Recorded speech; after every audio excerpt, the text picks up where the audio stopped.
Manikandan call sheet கிடைக்குது, அவருக்கு நடிப்புக்கு தீனி போடுறது குறியா இருந்தாங்களோ ஒழிய அறகுறையா விட்டுட்டாங்கன்னு தான் நம்ம சொல்ல முடியும். குடும்பஸ்தன் மணிகண்டன்னா ஸ்கிரிப்ட்னா மணிகண்டன் ஸ்கிரிப்டை தேர்ந்தெடுத்து நடக்கிறதுல அவர் அடிச்சுக்க முடியாதுன்னு சொல்லிட்டு மறுபடியும் ப்ரூவ் பண்ண படம் தான் குடும்பஸ்தன். இந்த குடும்பஸ்தன் படத்தை பற்றி பார்த்தோம்னா, கல்யாணம் பண்ணுறாங்க, இன்டர் காஸ்ட் மேரேஜ், ஓடி வந்து கல்யாணம் பண்ணுறாங்க, அதை சீனை காமிக்கிறாங்க.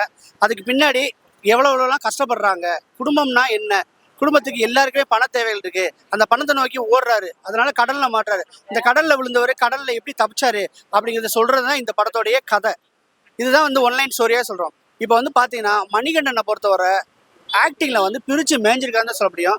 ஒரு அருமையான ஒரு குடும்பஸ்தனா நடிச்சிருக்காப்புல.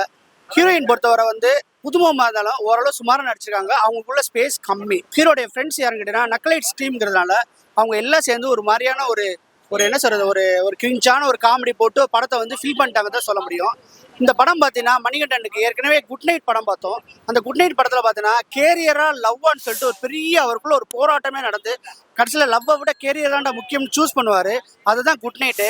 ஆனால் சேம் டைம் வெளியே வந்த நம்ம பிரேமலு படத்தையும் நம்ம சொல்லி ஆகணும். அந்த படத்தில் பார்த்தீங்கன்னா கேரியரா லவ்வான்னு சொல்லிட்டு அவனும் அந்த சின்ன பையன் வந்து போராட்டமாக ஆகி கேரியர்லையும் ஜெயிச்சு லவ்லையும் ஜெயிச்ச படம் தான் பிரேமலு. ஆக மொத்தத்தில் இவரும் அதே மாதிரி இந்த படத்தில் வந்து செம்ம மோட்டிவேஷன் பண்ணுவார். கடன் சுமையெல்லாம் எப்படி கேரி பண்ணி இந்த கடன்லேருந்து எப்படி தப்பிக்கிறாரு அந்த மாதிரி நினச்சி பார்த்தோம்னா எதுவுமே சொல்லாமல் அறகுறையாக விட்டுட்டாங்கன்னு தான் நம்ம சொல்ல முடியும். எடுத்து போன கான்செப்ட் என்னன்னு கேட்டிங்கன்னா, ஹீரோயினுக்கு வந்து பார்த்தீங்கன்னா மாசமாகறாங்க. அப்போ சொல்கிறாங்க இந்த குழந்தைய கலைச்சிருவோமான்னு கேட்குறாங்க. ஏன் அப்படின்னு கேட்கும்போது பார்த்தீங்கன்னா, குழந்தை பிறந்தவொன்னே செலவு, ஸ்கூலில் சேர்க்கறதுக்கு ஒரு செலவு, காலேஜில் சேர்க்கறதுக்கு ஒரு செலவு, யூஜிக்கு ஒரு செலவு, பிஜிக்கு ஒரு செலவு, அந்த பையனுக்கு கல்யாணம் பண்ணும்போது ஒரு செலவு, அது குழந்தை பெற்றுக்கும்போது செலவுன்னு 25 வருஷ பிரச்சனையை வந்து சொல்கிறாங்க. அப்போ ஹீரோ என்ன செய்யணும்னா, ஏன்டி நான் ஒரே மாதிரி இருந்தோன்னா என்னை நம்பி தானே ஓடி வந்த, நீ நம்புடி, அவன் பெரிய ஆளுவங்களும் நம்ம பெரிய ஆயிடுவோண்டி, நம்ம எல்லாத்தையும் பார்த்துக்கோண்டி, காலம் அதுக்கு வந்து நம்மளுக்கு தீனி போடும், அதுக்கு தகுந்த மாதிரி நம்ம மாறிக்கணும் அப்படி சொல்லிட்டு கொடுப்பாங்கன்னு பார்த்தோம்னா கருவை கலைச்சிடலாமா அப்படின்னு சொல்கிறாங்க. மறுபடியும் 2 பேர் சேர்ந்து வேணாம், நம்ம வந்து இப்போ வந்து ப்ராஜெக்ட் கிடச்சிரும், நான் நல்லா வந்துடுவேன், அதனால வந்து நீ வந்து குழந்தை பெற்றுக்கன்னு சொல்லிட்டு இப்படி கொண்டு போனதுனால கதை கிரிப் இல்லாமல் ஏனோ தானான்னு போகுது. இன்டர்வலை பொறுத்தவரை பார்த்தீங்கன்னா ஒரு சுமார் ரகம் தான் நான் சொல்ல முடியும். ஆஃப்டர் இன்டர்வல் எல்லாருமே நல்லா நடிச்சிருக்கிறதுனால ஒரு அருமையான படமாக வெளியில் வந்துச்சு. இருந்தாலும் பார்த்தீங்கன்னா ஸ்க்ரீன் பிளேயில் வந்து அவங்க வந்து கொஞ்சம் மெனக்கெட்டு இருந்தாங்கன்னா படம் எங்கேயோ போக வேண்டிய ஒரு படத்தை வந்து ஒரு சுமாரான படமாக ஆக்கி விட்டாங்கன்னு தான் நம்ம சொல்ல முடியும். மாமாவா நடிச்சிருக்கிற குரு சோமசுந்தரம் ஒரு ஆக்டிங்ல பிரிச்சு மேஞ்சிட்டாப்னு தான் சொல்ல முடியும். சில சீன்லாம் வந்து பார்த்தீங்கன்னா கண்ணில் ஒத்திக்கிற மாதிரி அவ்வளோ நல்லா நடிச்சிருப்பாரு.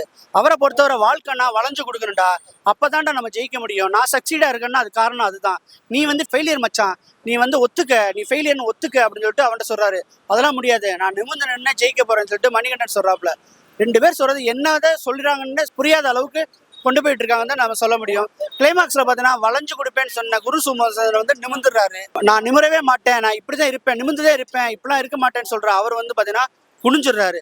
அந்த மாதிரி ஒரு கன்ஃபியூஸான ஒரு கிளைமாக்ஸ்ல தான் போய் படத்தை முடிச்சிருக்காங்க. மணிகண்டன் கால் ஷீட் கிடைக்குது, அவருக்கு நடிப்புக்கு தீனி போடுறது குறியா இருந்தாங்களோ ஒழிய ஸ்கிரீன் பிளே நல்லா டெவலப் பண்ணியிருந்தா ஒரு சூப்பரா போக வேண்டிய படத்தை வந்து சுமாரான படம் ஆக்கி விட்டாங்க தான் நம்ம சொல்ல முடியும். மணிகண்டன் ஆக்டிங்கை பொறுத்தவரை பிரிச்சு மேய்ஞ்சிட்டாரு. ரொம்ப நல்லா இருக்கு, யதார்த்தமான நடிப்பு, ரொம்ப நல்லா பண்ணிருக்காவில. ஒரு அருமையான படம் தான் நம்ம சொல்ல முடியும். ஹீரோயின் கூட நல்லாவே நடிச்சிருக்காங்க. சுந்தராஜன் காமெடி சில இடத்துல பார்த்தீங்கன்னா இந்த லாஸ்ட்ல கிளைமாக்ஸ்ல வர இந்த கார் காமெடி கொஞ்சம் ரசிக்கிற மாதிரி இருக்குது.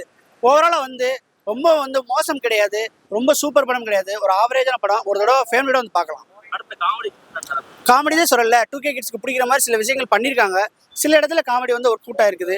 ஆனால் படம் ஃபுல்லாக காமெடி அப்படின்னு சொன்னோம்னா இல்லை, இது ஒரு ஃபார்ம் மூவி தான் சொல்லுவாங்க. ஃபேமிலி வித் காமெடியோட செஞ்சு பண்ணியிருக்காங்க. ஓரளவு சுமாரான படமாக போயிடுச்சு. ஓவரால் பார்த்தீங்கன்னா இந்த படத்துக்கு 10க்கு வந்து 7 கொடுக்கலாம். ஒரு தடவை ஃபேமிலியோட பார்க்கலாம். இந்த வீடியோ பிடிச்சிருந்துச்சுன்னா லைக் பண்ணுங்க, ஷேர் பண்ணுங்க, கமெண்ட் பண்ணுங்க. ரஃபி தியேட்டரை மறக்காம சப்ஸ்கிரைப் பண்ணிருங்க, பெல் பட்டனை கிளிக் பண்ணிருங்க.